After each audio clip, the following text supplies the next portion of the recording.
De ce que j'ai pu voir des récents combats de Blade, notamment face à Lewis ou d'autres, c'est quelqu'un qui n'a pas peur d'échanger debout le premier round face à des gros punchers. Sauf contre Ngannou, tu te rappelles exact. La fameuse phrase de Fernand. Il a peur. Il a peur.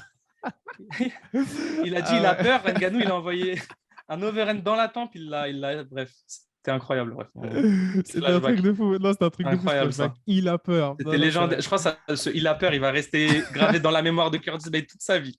Il a peur et c'est la dernière chose qu'il a entendue avant de perdre sa mémoire. Je me dis, là, Ozdemir, il peut nous proposer quelque chose de très, très, très intéressant parce qu'il est vraiment dans un nouveau mindset. Un mindset de reconquête. Et vraiment, excusez-moi le mot, mais voilà, c'est vraiment un mindset où, en gros... on sait qu'en dirait ce mot-là, il a été un peu terni, mais bon, voilà, c'est vraiment dans le délire... Way to go. Everybody came for us, so that's why ain't no quick, no days off. Way to go. Why you all the time on me? I'm a king, I'm obsessed by the labor. Way to go. They say I'm different. They can go the keys and I leave them. And they gotta say what I wish for, but it's too late. With the fall, we the best now. Way to go. Hey yo, bienvenue dans le podcast The GOAT MMA Boxing. Comment on se retrouve la GOAT Family? J'espère que vous allez bien. Parce qu'aujourd'hui, on est en compagnie de Karl. Le retour pour ceux qui ne sont pas là. Karl, c'est le partenaire, le gars sûr avec lequel on débriefe tous les gros événements de l'UFC, MMA et parfois peut-être d'autres organisations. Karl, comment ça va? Ça va parfaitement. Je suis enfin sorti de prison. Là, je suis sorti de prison, donc c'est bon les gars. On peut reprendre les vidéos avec Sigma. C'est bon. C'est carré, puisque là, on est un peu en retard. Hein. On est un peu en retard, on va faire plusieurs sujets aujourd'hui, séparés en plusieurs vidéos. Et le premier sujet, c'est l'UFC London. On sait, c'est demain, donc la vidéo sort assez tard. Du coup, on va juste parler de 3 combats qu'on a sélectionnés. Et on va commencer par l'un des premiers combats qu'on a sélectionnés. Alors, les 3 combats qu'on va évoquer, il y a Paul Craig, Ozdemir, Paddy Pimblett, Jordan Leavitt, et le main event, Aspinall, Curtis Blade. Donc, on va commencer par Paul Craig, si ça ne te dérange pas, Karl.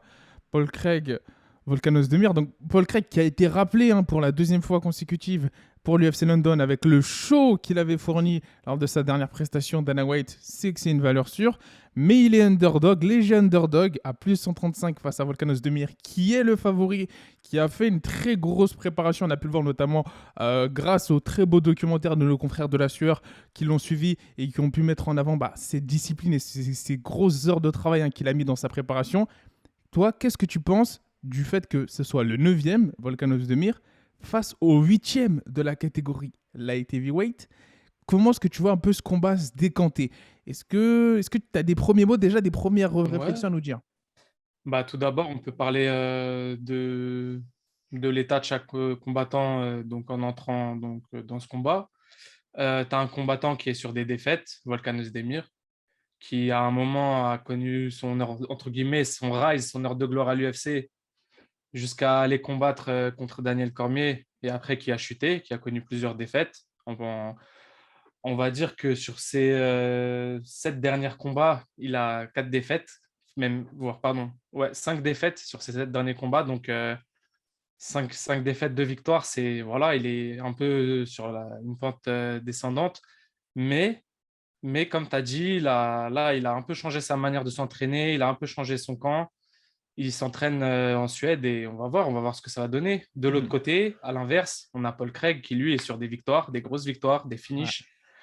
Il a pu nous montrer, Paul Craig, dans le milieu qu'on ne connaît pas vraiment très bien. Il y a beaucoup de gens qui ne connaissent pas bien, mais c'est quand même un vétéran. Il a 34 ans, il a plus de 10 combats à l'UFC. C'est quand même un gars qui a de l'expérience. Il en a autant que Volkan Ozdemir pour moi.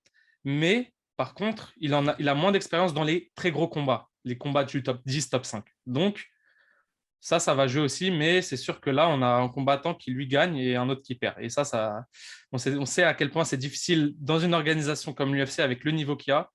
On sait à quel point c'est difficile de surmonter ses défaites et reprendre des victoires. Mais bon, tout est possible. Il y a eu plein de combattants qu'on connaît très bien. Je pense notamment à Glover, on disait qu'ils étaient finis, ils sont revenus et même ils sont allés chercher des ceintures. Donc, ça ne veut rien dire. Je ne sais pas ce que toi t'en penses, mais moi c'est ça. Tu as dit notamment Glover, moi j'ai même là récemment qui est en train de tout détruire, là, c'est tout déchirer, c'est Charles Oliveira. Charles Oliveira qui était sur une pente descendante, mais vraiment descente aux enfers. Et là, avec ce qu'il est en train de nous proposer, on a vu que tout est possible. Et moi, je pense qu'avec ce que j'ai pu voir, j'ai pas pu finir malheureusement le documentaire de nos confrères de la sueur, mais avec ce que j'ai pu voir, je me dis, là, Ozdemir, il peut nous proposer quelque chose de très, très, très intéressant parce qu'il est vraiment dans un nouveau mindset, un mindset de reconquête. Et vraiment, excusez-moi le mot, mais voilà, c'est vraiment un mindset où, en gros, on sait qu'on dirait ce mot-là, il a été un peu terni, mais bon, voilà, c'est vraiment dans le délire. Voilà, vous m'avez compris, vraiment mindset de reconquérir cette catégorie-là et tout changer et sortir, comme il a pu le dire, de cette zone de confort. Et personnellement, avec notamment sa force athlétique et aussi son intelligence de jeu, je sais que moi, ce qui a peiné pour les derniers adversaires de Paul Craig, c'est que quand ils avaient l'avantage debout, ils le sonnaient debout. Après, ils allaient au sol et au lieu de vraiment essayer de finir vite, ils se mettaient un peu dans une zone de confort au sol. Mais Paul Craig, même quand tu es sur lui au sol, tu es en danger. C'est comme si tu étais en mount. Cherche même pas à comprendre. C'est comme si lui, il était en mount sur toi. Quand tu es dans sa garde, c'est trop dangereux. Et ça, les gens, ils ont du mal à le comprendre. Et je pense qu'Ozdemir, lui, ça, il en est conscient.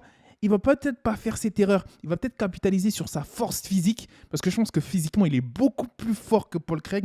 Beaucoup plus explosif. Et il a cette force de chaos. Il éteint la lumière, tu vois. Et c'est pas pour rien s'il est favori. Et je pense que les bookmakers ne se trompent peut-être pas sur ces odds-là. Je sais pas ce que tu en penses. Écoute, moi, je suis plutôt d'accord avec toi. Moi, je pense que Paul Craig aussi en a de la force. Mais pour ce qui est de l'explosivité, c'est sûr que Volkan Ozdemir, je pense qu'il a un avantage. Il a l'avantage, pour moi, c'est un combattant plus complet, tu vois, qui est plus dangereux debout. Mais comme tu as dit, Paul Craig, il fait partie de cette case de combattants où tu n'as pas envie d'être au sol avec eux, même si tu es dans une bonne position. Ça ne veut rien dire. Il y a des combattants comme ça, quoi qu'il arrive, dès que ça va au sol, tu veux te relever direct. Tu ne veux pas aller avec eux au sol. Ah non, ça. Je pense que Paul Craig, c'est ce genre de combattant. Tu n'as pas envie. C'est de la caste des Demian Maia et autres. C'est pas de sol. C'est interdit. C'est simple. Et je pense que si Volkan Ozdemir, il suit le plan, il reste debout et il fait ce qu'il a à faire debout, je pense qu'il est largement favori, moi, personnellement. Voilà. Moi, je vois le combat se décanter comme ça. C'est-à-dire que. Et puis, de toute façon, il va sentir. Paul Craig dit qu'il va sentir la patate, entre guillemets, pour être un peu, entre guillemets, vulgaire, bah, si tu veux, familier. Moi, je pense que quand il va sentir les premiers coups, son game plan, il va être clair. Si ce n'est pas déjà le cas, foncez au sol. Parce que lui, c'est quelqu'un, Paul Craig, qui, malgré le fait que ce soit un monstre en JJB, il aime bien tâter debout ses adversaires dans les premiers instants. Et tu fais une petite erreur d'inattention face à Volkan, tu dors, mon gars. Tu dors. Et le fait qu'il soit sur une série, peut-être, de série de quelques défaites et tout, et que l'UFC, on voit que malgré que ce soit lui le favori des bookmakers, ils le mettent pas trop en avant, ils mettent plus en avant Paul Craig sur les affiches pour vendre l'UFC London. Attention à pas dormir sur Volkan. Et moi, je sais que Paul Craig, beaucoup le donnent vainqueur par soumission. Moi, je vois un Volkan, même si c'est lui le favori, entre guillemets, surprendre. J'ai bougé le micro, tu m'entends toujours ? Entre guillemets, surprendre les masses. Et moi, je vois un Volkan stopper cette ascension, pour donner mon pronostic, de Paul Craig, et gagner avant la limite au deuxième round, de manière complètement folle. Écoute, moi, je vois Paul Craig l'emporter, Okay. à l'inverse de toi.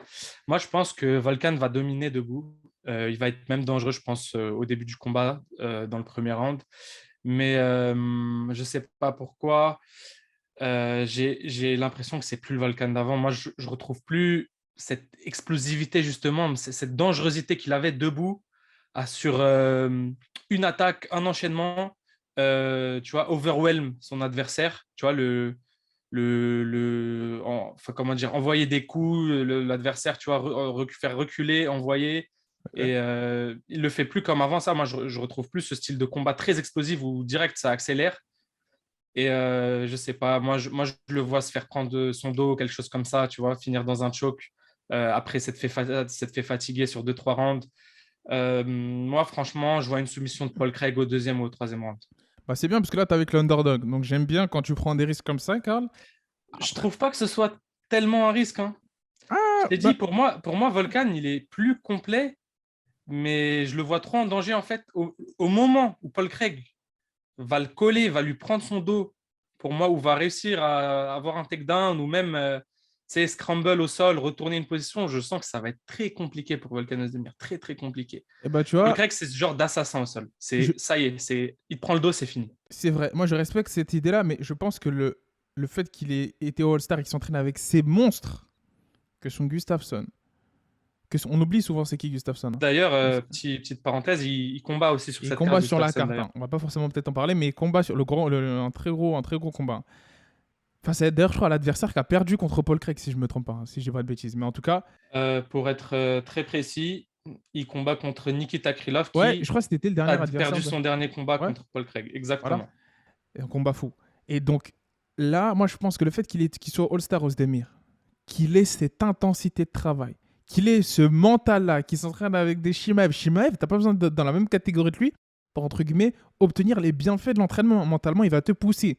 Ah, mais ça, il n'y a aucun doute. Et moi, j'ai envie de te dire, je pense que mentalement, il va casser petit à petit un Paul Craig qui est très talentueux. Après, ça reste notre avis. On verra. On passe au prochain combat. Moi, je donne un arrêt par KO, TKO, deuxième round. Lui, c'est un arrêt par soumission, premier ou deuxième round. Deuxième ou troisième. Deuxième ou troisième. Deuxième pense ou que le troisième premier- de Paul Craig. Je pense que le premier va sûrement aller à Volkan sur les points.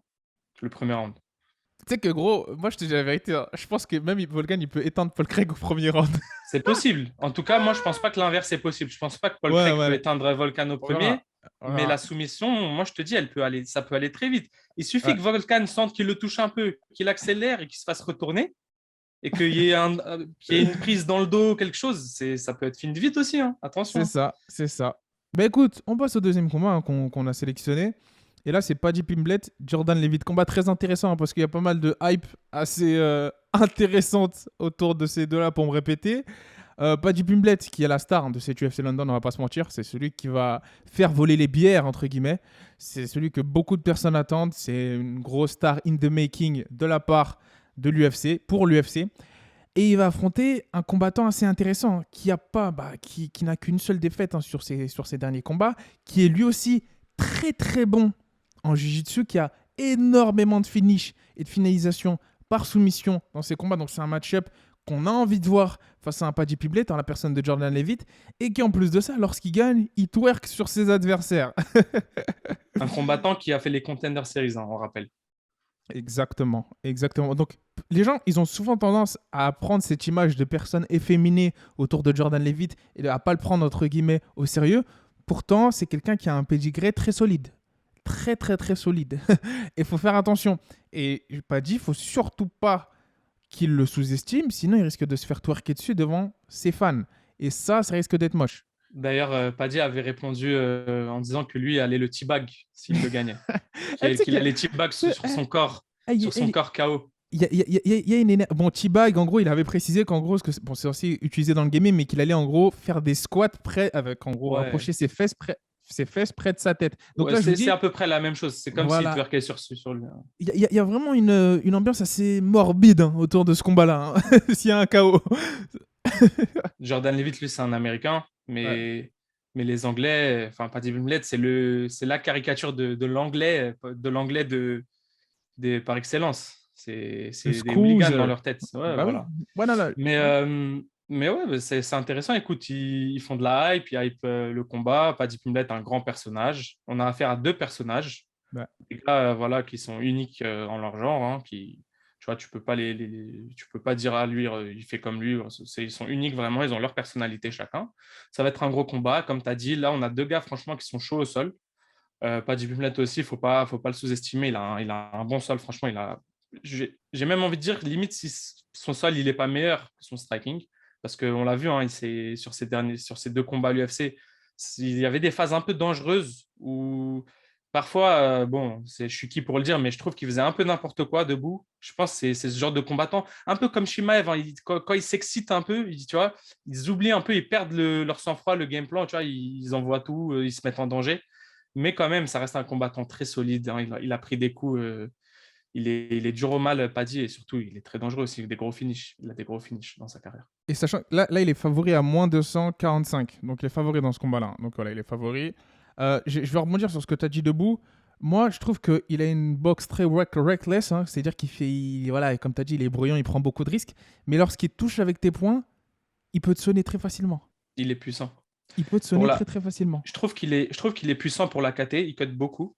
On le voit, hein, de toute façon, on le voit hors training camp pour ses combats. Il est très lourd. Il prend beaucoup de poids.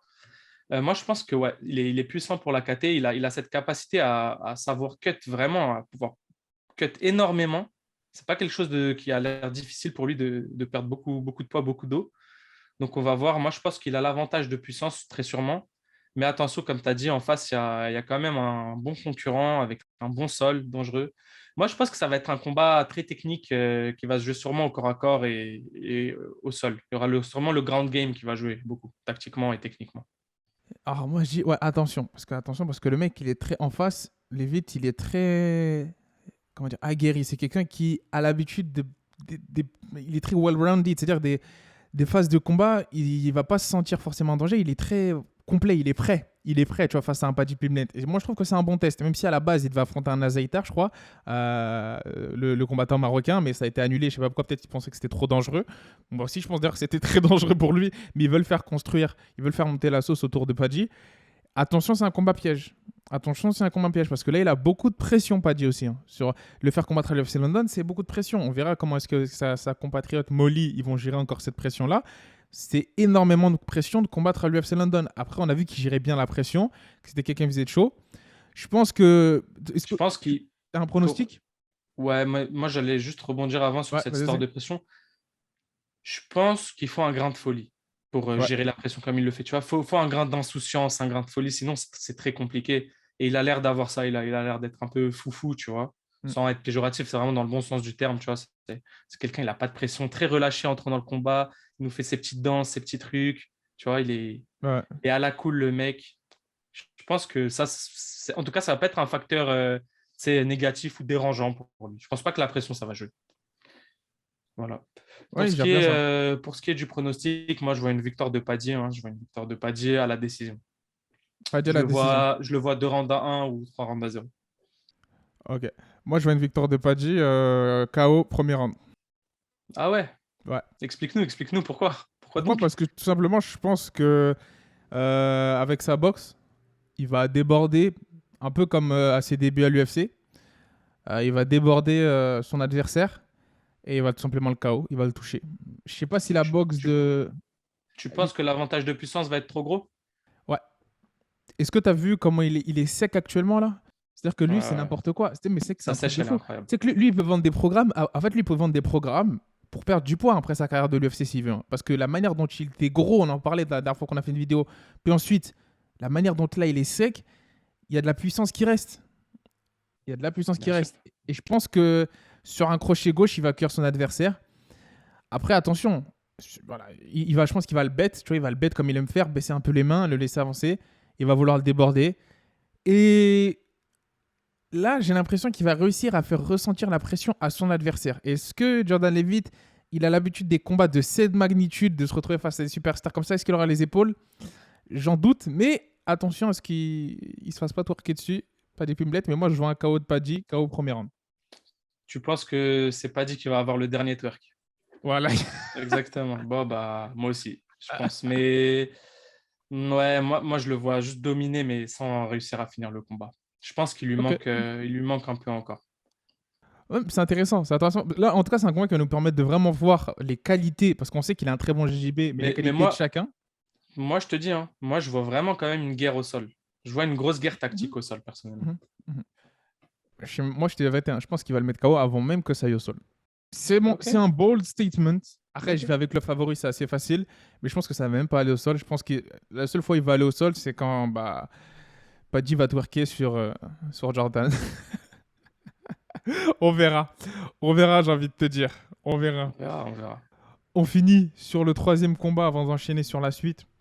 Sur le troisième et dernier combat, le main event, le quatrième de la catégorie, qui est underdog à plus 110, Curtis Blade, face au sixième de la catégorie, la star montante, le futur champion, comme beaucoup de personnes l'appellent, Thomas Pinal, favori à moins 130, des heavyweight. Ouf! Je te laisse commencer sur ce combat-là, où il y a énormément de choses à dire, là. Alors, Énormément de déjà, choses à dire. déjà, moi, j'aimerais dire, en tout cas, personnellement, c'est vraiment un combat que j'attends avec impatience. Je suis Mhm. très, très, très curieux de voir ce que va faire Tom Aspinall face à un des meilleurs lutteurs de la KT. All right. Euh, il m'a déjà, pour moi, c'est déjà un mec qui peut devenir champion avec ce que j'ai vu face à Volkov. Il faut le dire que, bon, il avait déjà un très gros potentiel, mais cette victoire face à Volkov, là, il a enlevé tout doute chez moi, Thomas Spinal. Il a, pour moi, un potentiel de champion, ça c'est sûr. Je pense qu'il n'y a pas débat, personne ne peut débattre là-dessus.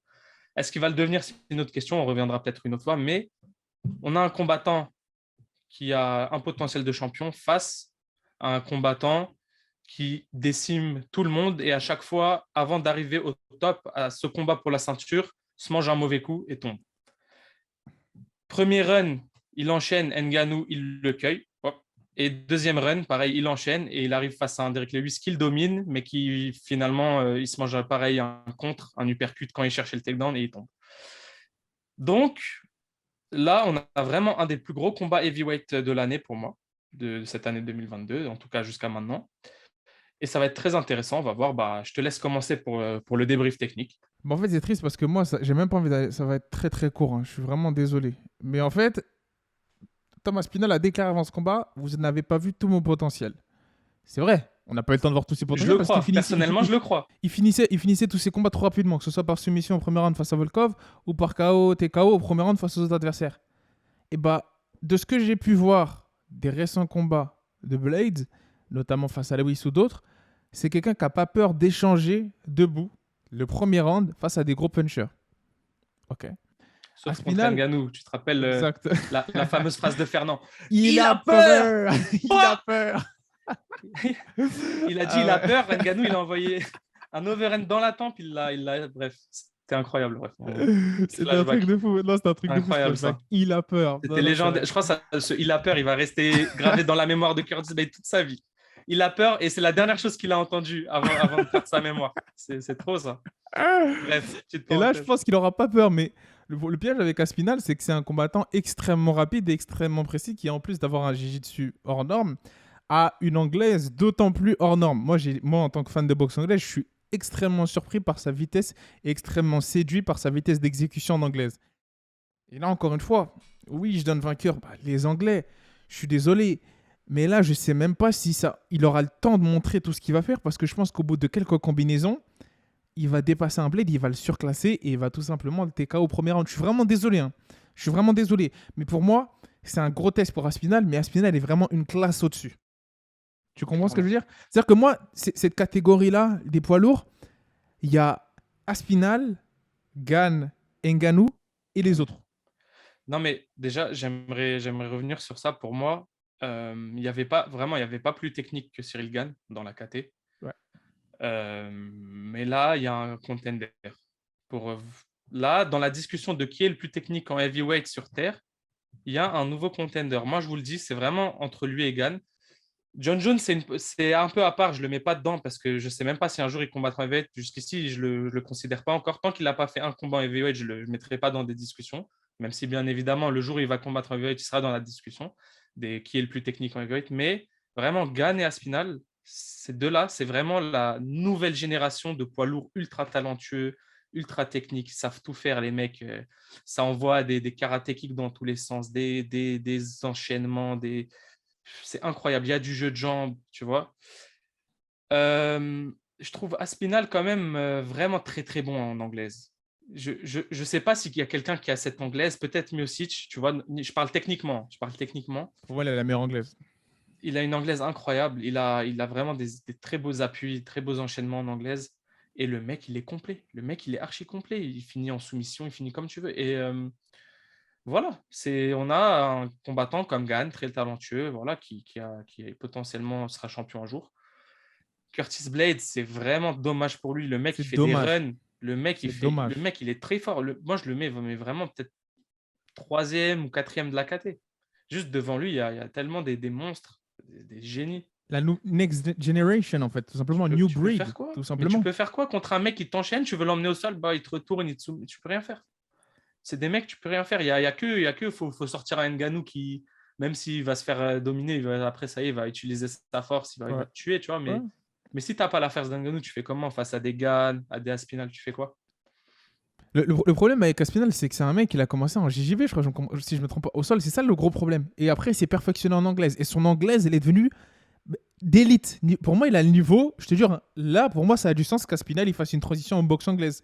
Parce qu'Aspinal, qui était, je le rappelle, pour ceux qui ne le savent pas, l'un des sparring partners de Tyson Fury pendant un long moment, les choses s'expliquent. Les choses, on comprend pourquoi est-ce que Fury avait un intérêt pour Aspinal pour préparer ses combats de championnat du monde qui puisait. Là, ça s'explique. C'est clairement un problème, cet Aspinal, pour n'importe qui. Et moi, je le vois vainqueur. Mais attention, quand même, Curtis Blade, il faut le respecter. C'est un gros problème aussi, Curtis Blade. C'est Ça un vient. combat très chiant. Il n'y a pas un mec qui peut combattre Curtis Blade qui ne peut pas dire ouais, c'est un combat chiant. C'est vraiment un mec très chiant, très relou, hein, très grosse lutte. Tu vois, à l'image d'un Brunson un peu, un Brunson en Exactement. middleweight, des mecs relous, Exactement. même si tu peux les dominer en striking, ils peuvent te rendre la vie dure, te Exactement. coller, t'emmener au sol, que du dirty work. Et ouais, un mec relou, un mec très relou. J'espère qu'Aspinal, il va bien travailler sa défense, ses timings, et tout devrait bien se passer pour lui s'il arrive Mais à contrer en la lutte fait, de le l'autre. problème, c'est que tu vois. Après, c'est peut-être toi, c'est exactement. C'est peut-être sur la lutte. Si tu veux, c'est sur la lutte. Sur la lutte où tu peux avoir quelques doutes. Mais même s'il se fait amener au sol, pour moi, il n'est pas en danger au sol, hein, Aspinal. Pour moi, il n'est pas en danger. Ce qu'il faudra juste avoir en tête, et ce que Aspinal surtout devra avoir en tête, c'est que ça passe vite, ça va vite, hein. Tu te retrouves 1, 2, 3 rounds, tout le round au Après, sol, le mec sur toi, même ouais. s'il ne te met pas en danger, bon, il marque des points, il te fait du contrôle au sol. Tu peux vite, tu peux vite être dans la merde. Donc, à voir. Mais, je te dis, je pense que ça va être très compliqué pour Blade. Moi, je vois ultra favori Aspinal. Ouais, après, là, ce qui est intéressant, je crois, c'est son deuxième 5 rounds, parce que c'est son deuxième main event, si je ne me trompe pas. Et à Pour chaque fois, Aspinal, ouais. et à chaque fois, ça n'a pas dépassé le premier round, hein. Donc là, on verra si. Enfin, à chaque fois, je dis à chaque Après, fois, là, la tu première as un fois, ça. profil très différent de Volkov quand même. Bien sûr. Ça va être différent, je pense. Le match-up, il est ultra différent. Mais comme tu dis, non, mais il n'y a pas de doute. Aspinal ultra favori. Juste, je te dis, il y a des combattants comme ça, de par leur style, ils peuvent être chiants pour n'importe qui et ils peuvent créer de la surprise, même si ça peut être un combat ennuyant. Blade, il peut en faire un combat ennuyant et gagner, hein, attention. Ben, c'est ça le truc. En fait, le truc, c'est que les gens, ils pensent que quand on parle de ce combat-là et quand on parle d'Aspinal, on pense on voit comme on le surcote ou autre. Moi, déjà, Aspinal, il m'a mis d'accord pour son combat face à Volkov. Je savais qu'il était très fort bien avant. Pour moi, c'était la confirmation. Là, c'est censé être encore un combat de confirmation où ça step up. Notamment en termes de match-up, complicité de match-up, parce qu'on le met face à un très très gros lutteur. Et là, c'est normalement une autre confirmation. Mais même là, pour moi, si tu veux, c'est censé être un combat difficile. C'est censé être un combat qui est censé être potentiellement ennuyant de la part de Blade pour aller chercher la décision ou la finition en ground and pound. Parce que attention les coups de Blade. Hein. Attention, on a vu ce qu'il a fait à Overeem. Des coups descendants, ces coups, c'est des marteaux. Est-ce qu'il va pouvoir faire saigner un Thomas Aspinal que je crois on n'a pas vu saigner depuis qu'il est entré dans l'UFC? Je ne sais pas. J'ai hâte de voir ce combat-là. Je vous conseille fortement de le regarder. Moi, mon pronostic, ma prédiction pour ce combat-là, c'est un KO premier round d'Aspinal parce que je trouve qu'il est déclassé. Malheureusement, son talent va le propulser peut-être trop vite vers le titre. Peut-être. C'est juste ça dont j'ai peur. Bon, en tout cas, ce qui est sûr, c'est que tout le monde est d'accord, je pense, enfin, nous deux, et je pense beaucoup de gens qui nous écouteront seront d'accord pour dire que Aspinal est ultra favori dans ce combat. Mais je pense que les gens là aussi seront d'accord. Attention, Curtis Blade, combat très dangereux, combat très chiant. Chiant, quand je dis chiant, c'est pas le sens chiant, ennuyant à voir ou quoi, c'est chiant pour son adversaire, hein. Ça, c'est des combattants, tu peux pas t'endormir comme ça une seconde ou perdre la concentration une seconde, ça peut aller vite, ils peuvent t'emmener au sol, marquer, gagner tout le round comme ça. Attention, je dis juste ça. On passe au pronostic. Je te laisse commencer, je te laisse te mouiller en premier. Bah, moi, comme je l'ai dit plusieurs fois, comme j'ai lâché plusieurs fois, Aspinal Blade, je vois pas le combat dépasser le premier round. Je vois en termes d'armes, même si Blade, il est vraiment très fort, je sais, il est vraiment très fort en lutte, je le vois pas du tout. Et là, vous pouvez screen record, parce que si ça va arriver, vous pouvez me le mettre en commentaire et me le mettre à la face. Je ne le vois pas du tout maintenir au sol un Aspinal. Je le vois tout simplement se faire surclasser debout, surclassé en termes de... Les gens ils disent debout. Pourquoi est-ce que je dis ça? En termes de gestion de distance, Aspinal est beaucoup trop bon. Garde basse, il est imprenable. Garde basse, celui qui peut lui faire du souci, pour moi, c'est Gane, tout simplement. Cyril Gane, qui peut lui causer des soucis. Même pour moi, en termes de gestion de distance, Ngannou aurait du mal à toucher un Aspinal, à mon avis. Je pense que c'est Gane vraiment qui lui causerait du souci. Mais sinon, là, en termes de garde basse, en termes du fait que, malgré le fait qu'il a un centre de gravité très haut, tu n'arrives pas à l'amener au sol et il va tenter des choses. Il va s'exposer au coup de genou sauté. Blade, je le vois tout simplement tomber KO. Tomber KO au premier round, se faire arrêter par TKO.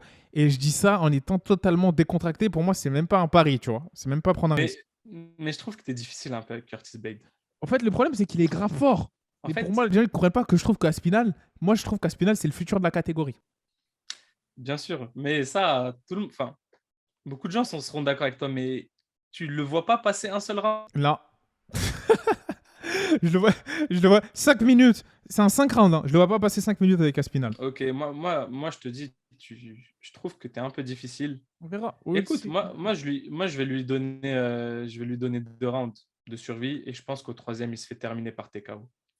Moi, je vois un TKO de Tom Aspinall au troisième, après avoir complètement détruit le moral et le cardio de Blade. Voilà. Moi, je vois les Anglais célébrer après leur victoire au premier round en buvant des bières, comme ça s'est fait Est-ce à que tu vois de la bière volée dans dans le stade? ça, ma question. c'est sûr, ça.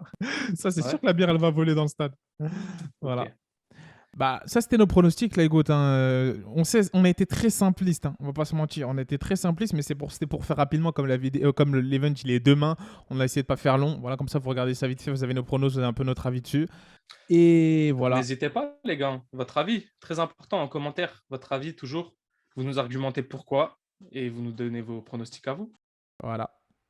Tout en vous abonnant à notre Twitter, Instagram, TikTok et le Twitch, les gars. Potentiellement, on n'a pas encore parlé de ça, mais on va potentiellement Twitch. Là, on sent, on l'a dit 100 fois, mais là, c'est sérieux. Là, c'est sérieux. En plus, il y a le jeu. En fait, parce que tu vois, faut qu'on prenne du niveau, faut qu'on s'entraîne à UFC, tu vois, UFC 4, tu vois. J'étais un peu trop nul, fallait que je m'entraîne un petit peu.